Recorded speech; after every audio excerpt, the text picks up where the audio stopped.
Hi, this is Maxi Gorov, and you're watching the opening part of the series of short videos on my successful attempt to colonize a totally wild and secluded place. Back in 2015, during my vacation, I started to build a log cabin using falling trees at Advoko Lake.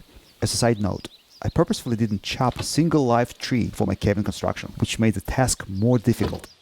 I'm a practicing lawyer based in St. Petersburg, Russia, and can work on this colonization project only during my summer vacation. This is why my log cabin is still not quite finished, and I have a lot of interesting challenges ahead of me.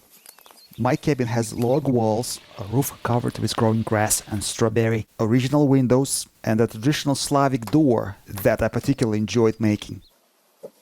In the upcoming videos, there will be more details on how I built my log cabin, as well as about my life in the wilderness with its small joys, such as fishing, gardening in the woods, encountering wild animals in their natural habitats, and even baking bread in a primitive earth oven. I should mention here, I'm not a professional builder. I only share my own thoughts and experiences here rather than shooting instructional videos.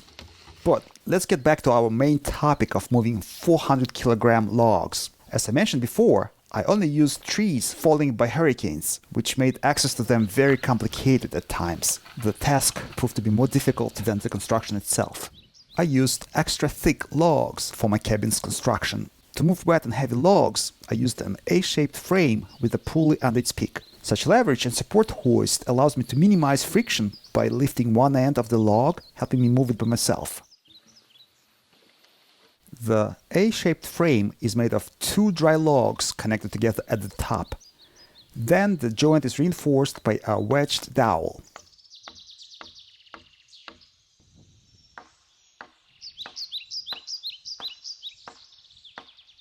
Note that the wedge is hammered across the log's grain to prevent it from splitting.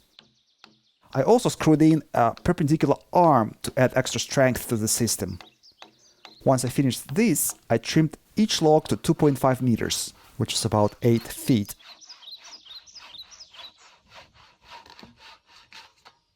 Okay, we are finished with building the hoist after we installed a pulley on its top. Now we can put it to use and start skidding logs. But if your log is dry and light enough, you can get away with using just the pulley and freshly debarked logs underneath to minimize friction so your log will slide as if it's on ice. An advice I've picked up from old books. If you liked this video, perhaps you could share it with your friends. Let good people watch good videos. Post-scriptum. I have a lot of uprooted stumps left in the area, and they're taking up a lot of space. I'm open to suggestions on what to do with them other than just burning them. Please share your ideas in the comment section.